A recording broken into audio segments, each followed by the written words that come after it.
Phone করবো। Good morning, তোমরা সবাই কেমন আছো? আশা করি ভালো আছো, আমরাও ভালো আছি। শেফালিরা চ্যানেলে তোমাদের সবাইকে স্বাগত। তো চলো আজকের ব্লগটা এখন থেকে শুরু করলাম। বাজে এখন প্রায় 8:30। তো চলো, আর এখন খাচ্ছি আমি পাস্তা। সকালে চা খাইছি, খালি লাল চা।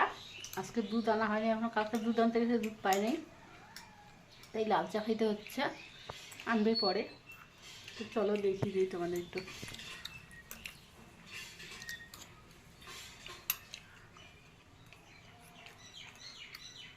লাল চা, পাস্তা, আর তার সাথে এই যে লাল মাল।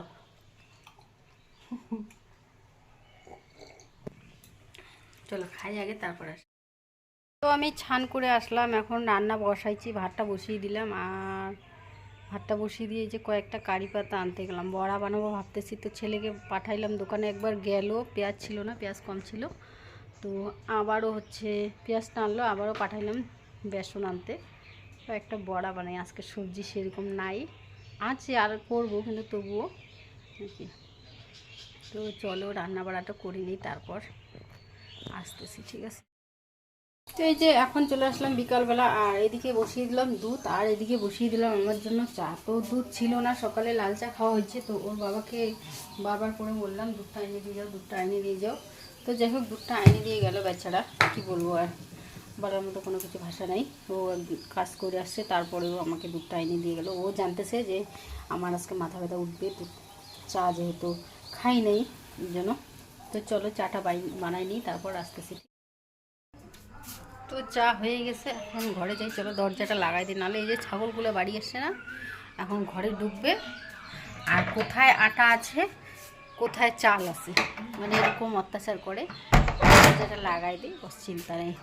আর বাড়িতে কেউ নেই, মেয়ে গেল ওর বান্ধবীদের সাথে দেখা করতে, ছেলে গেল খেলতে, আর ভাস্তিটাও গেল খেলতে। আমি বর্তমানে এখন একা। তো তারাও ফ্যানটা দেই, কথা বলতে বলতে আমি নিজে হাঁপিয়ে যাচ্ছি, কেন যে জানি না। আর এদিকে সিরিয়াল দেখতেছি আমি, এই যে মেহলু কি রানী হচ্ছে। তো বিকালবেলা সিরিয়ালটা দেখে টাইম পাস করি একটু, এই জন্য। তো চলো চা খাই, চার নেশাটা একদম মানে ওভার হয়ে যাচ্ছে। সকালে দুধ চা না খায়, বললাম না যে দুধ চা না খেলে পরে একদম ভালো লাগে না। চার কালারটা দেখো, দুধ বেশি করে দিয়ে এতটাই দুধ দিছিলাম, তো জলটা শুকিয়ে গেছে, খালি দুধের চা হয়ে গেছে আর কি। চাটা না খাইলে পরে কি হালটা হয়। চলো এই যে বন্ধুরা, মুখ টুক ঢাইকে কি কাজ করলাম, চলো তোমাদেরকে একটু দেখাই দেই। না মুখ টুক না ঢাকলে পরে একদম মানে কি বলবো, আর আমার দমটা মনে হয় বন্ধ হয়ে যাচ্ছে। তো চলো তোমাদেরকে দেখাই কি করলাম।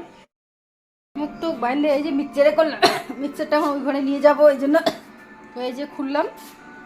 আর কি করলাম চলো একটু দেখিয়ে দিই। এই যে লঙ্কা গুঁড়া করলাম, এই যে বাড়ির থেকে যেই লঙ্কাগুলো দিছিল, ওই লঙ্কাগুলো সবগুলোই না, এখানে অল্প একটু। তো যাই হোক, বর্ষা পার হয়ে যাবে, এতগুলো লঙ্কা দিচ্ছে বাড়ির থেকে। আর কিনেও আনছিল একটুখানি, তো ওই ঘরে নিয়ে যাই চলো।